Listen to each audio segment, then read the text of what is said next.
இந்த நாயை என்ன பண்ணலாம்? பெண்களை ஆபாசமா பேசியிருக்கான்.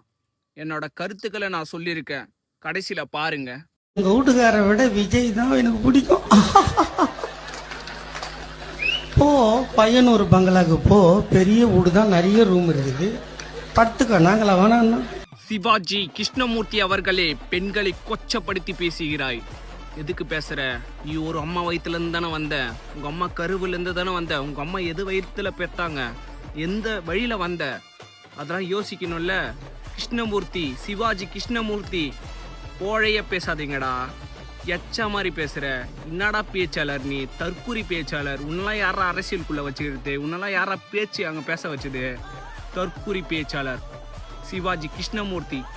ஏண்டா, உங்க வீட்லயும் பெண்கள் இருக்குல்ல, நாங்க பேசலாமா?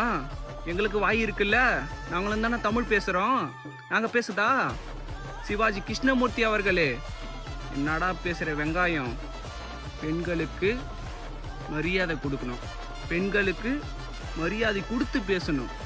ஓட்டு மட்டி வாங்குறல, பெண்கள் ஓட்டு வாங்குறல்ல, திமுகவில் வந்து பெண்கள் இருக்காங்கல்ல, பேசணும், தெளிவாக பேசணும்.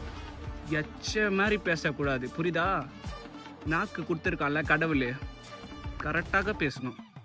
உங்களுக்கெல்லாம் ஆதரிச்சா வச்சுக்கிங்களேன், அவ்வளோதான் போல. போய் படுத்துக்கோன்னு சொல்றிய என்ன? இப்போ ஸ்டாலின் பிடிச்சவங்களாம் எவ்வளோ பெண்கள் இருக்காங்க, அங்கே வந்து படுத்துக்கலாமா? ஏன்டா அசிங்கமா இல்லையாடா கேட்கறதுக்கு? எச்ச திருந்த மாட்டாங்க. இந்த வாட்டி ஓட்டு போட்டீங்க, அவ்வளோதான், நாசமாயிடும்.